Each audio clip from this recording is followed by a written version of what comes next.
the prophet for the fight. Point 2, preparing the people for the fight. And point 3, preparing the place for the fight. How many of you know we've got to go in a mode of preparation? That God just won't come down in any old place. That's right. That He just won't speak any old way. That's right. But there has to be a time of preparation.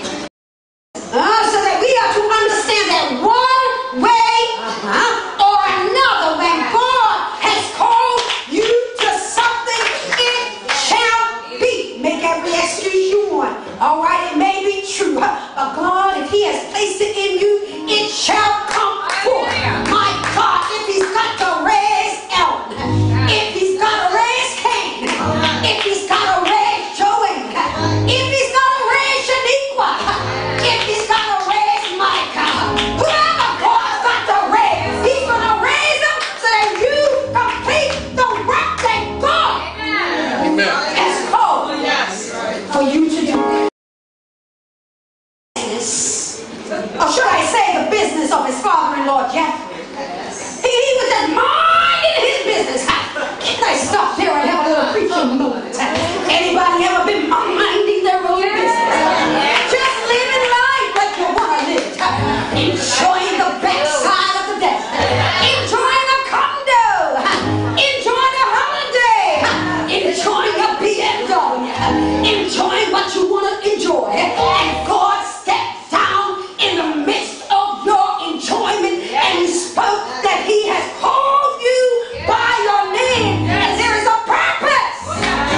There's a purpose. And God calls your name.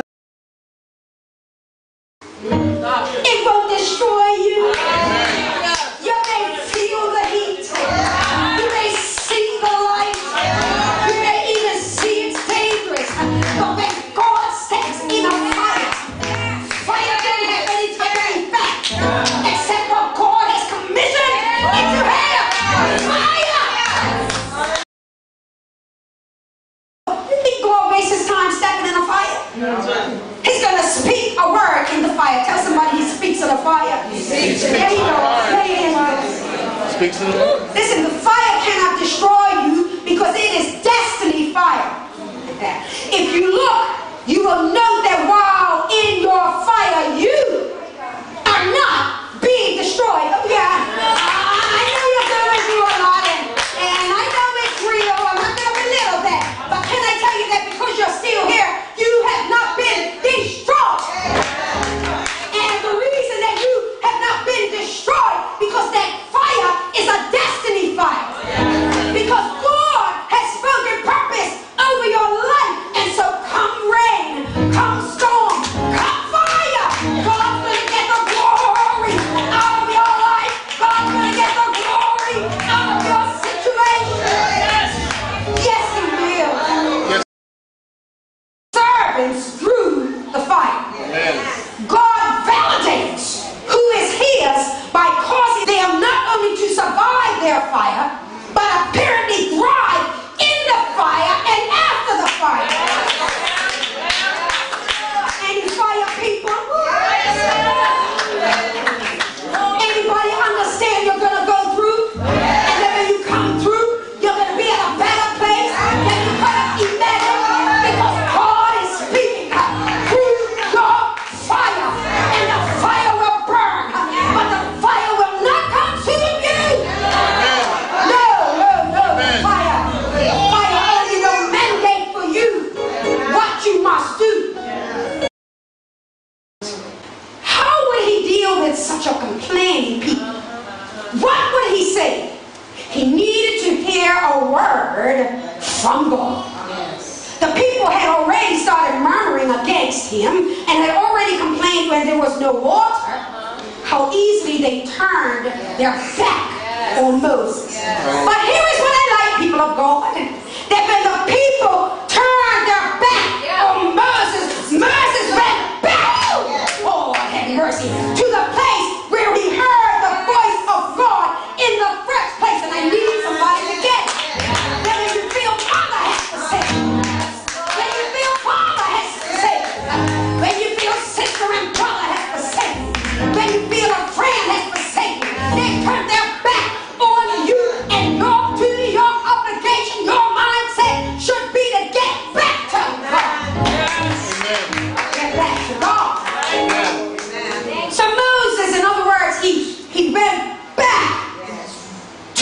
first fire. Saints of God, if I may be so bold, I need to ask some of you to go back to your first fire. Stop listening to the people. Stop complaining about Moses and get back to your first fire. The place where you heard God. The place where God called you. The place where God commissioned you. Your first fire reminds you of where your first point of focus must be. Always be. Somebody say, first fire. First things first, people of God. When you first came to God, there was such a passion. There was such an ignition. Such a lightening of His presence that it didn't care what anyone said. You were focused. That's what I call your first fire. And you can't lose, if you ever lose sight, if you ever lose focus of your first fire, you're going to get fired. That's right. Together Himself. Amen. Before He can get the people together. That's right. God, listen here, will always deal with the leader first before dealing with anyone else. For it is the leader who must lead by example. Amen. Amen. The people are pitched at the bottom of the mountain while Moses is making his way to the top of the mountain. The people are nestled in comfort in their tents while Moses is making his way up the rough side of the mountain.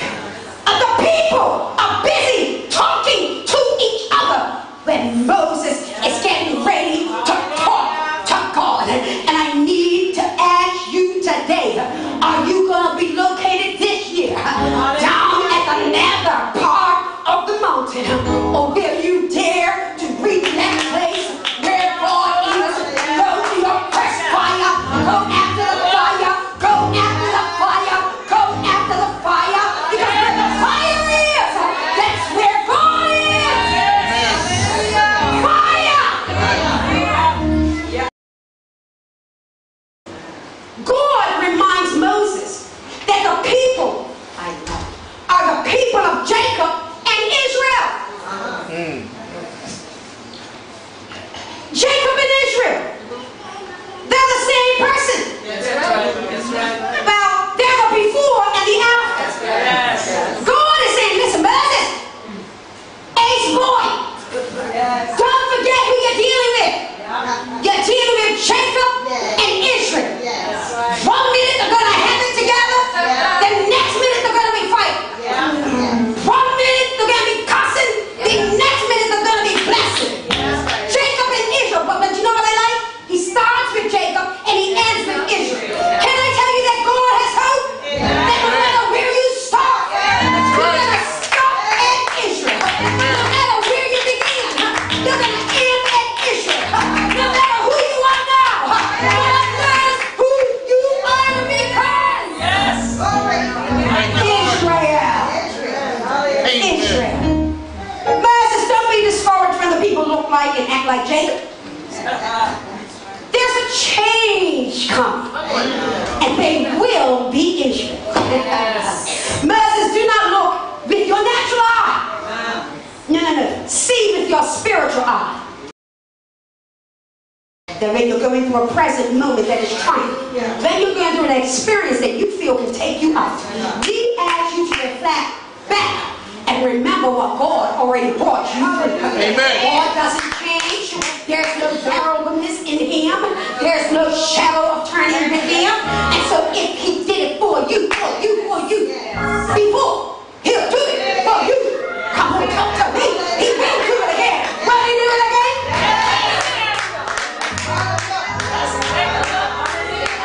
I'm not speaking today.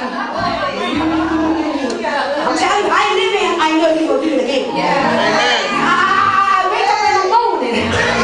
I schedule my day according to the fact that God, you'll do it again. I may lay my head down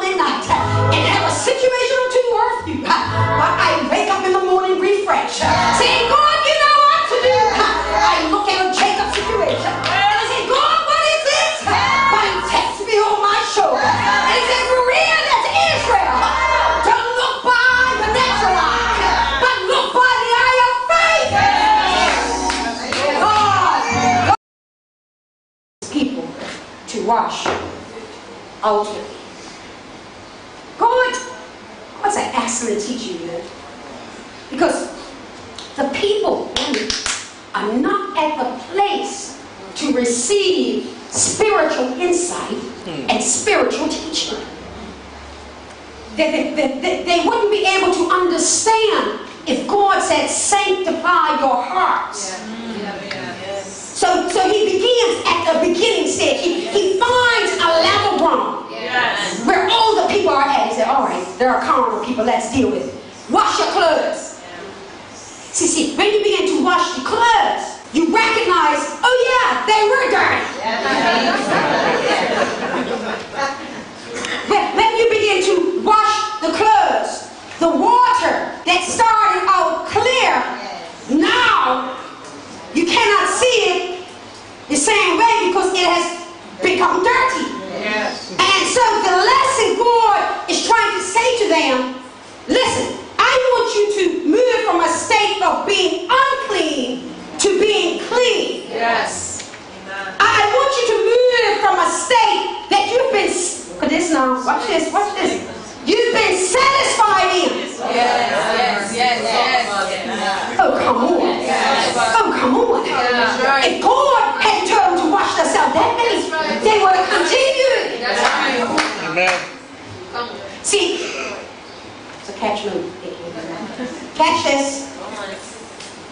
See,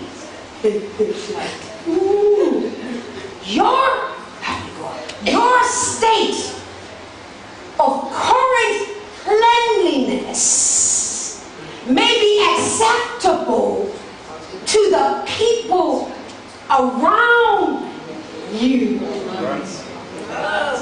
That's right. Speak first, But if you are going to truly be in the presence of a holy God, you are going to have to upgrade. The fleshy things that you think are okay. God said, no, you got to wash. That what everybody else said, that's all right. That's fine. Why? No. If you want to have a keen, constant, clean, holy, hallowed relationship with God, you have to upgrade. But I love God. He doesn't leave anybody behind. He doesn't start to a place where somebody will miss it. But put your hands together like this, people. He just says, wash. Oh, I've got something else for you. I've got something else for you. Watch this. Catch number 2. 2 catches in one day. Here it is. That God, He requires of you to do what you can do. Didn't have to go to Moses for the washing of your clothes. You can do that yourself. Didn't have to go to the high priest. Didn't have to go to the ministers of the house. You can do that yourself. And there are some things this year I want you people of God to understand. You can do that yourself. You don't need the pastor. Really. You don't need executive. Really. You don't need senior leadership. You can do that yourself. Oh, mercy. No. There is no pleasure. There is no pleasure in the sanctification process. No pleasure. The pleasure takes place after the sanctification. This is why, for example, those on the Daniel fast are experiencing separation, and only at the end of their time of separation will they experience the full joy of it all. It's separation. I have to separate myself from sugar. I have to separate myself from butter. I have to separate myself from vitamin water. I have to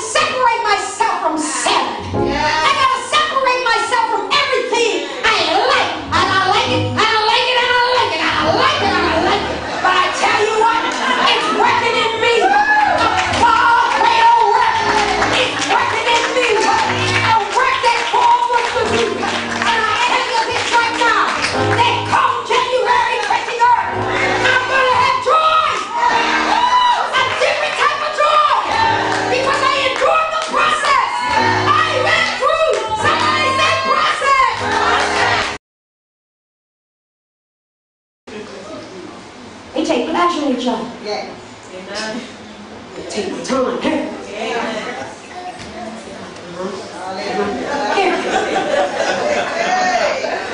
Here.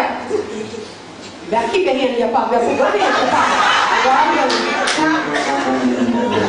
Watch this, saints of God. We're talking about separation. That God commands and demands. If you want to be with Him, watch this. Watch. Amen. Here is further proof that there is no pleasure in the sanctification process. In verse 15, the husbands are forbidden to be intimate with their wives. Oh, you read it. You read it. I never read it like it's there. You read it. Verse 15. Tell me I'm saying X-rated stuff in church. You read it. Verse 15. Because God wants you to understand that during the I said, this is God's commandment, that there is going to be 3 days of preparation, 3 days of sanctification. Sanctification means you're not going to have any pleasure. So I don't care how much you love what you love. When you're cold unto God, and He says you have to separate until you hear a word from Him that separates what you do. Because our walk is not about fulfilling our own self-pleasures or the pleasures of others. When God calls us, whatever it is that we like the most, we got to thank you, yours. Ain't about your pleasure. Talk about you need it. What?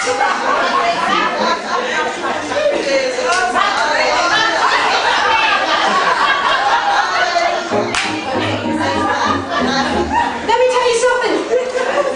You need to be intimate with God more than intimate with a person.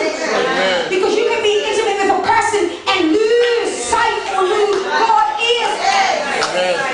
Huh? But when you're intimate with God, you lose sight of others because they don't matter. The people of yesteryear, the people of this day were just as comfortable as today. God straight up, He said, no, I know it's one issue. One issue I'm going to have to deal with. Tell him where his husband, stay away from the wives. You have to deny yourself of those things that give you pleasure.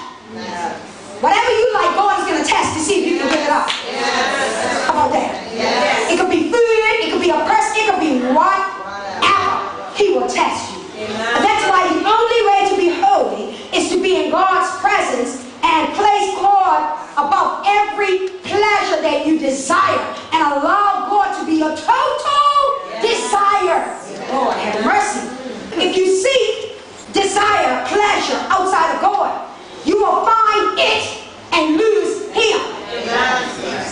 It's your pleasure to choose your pleasure.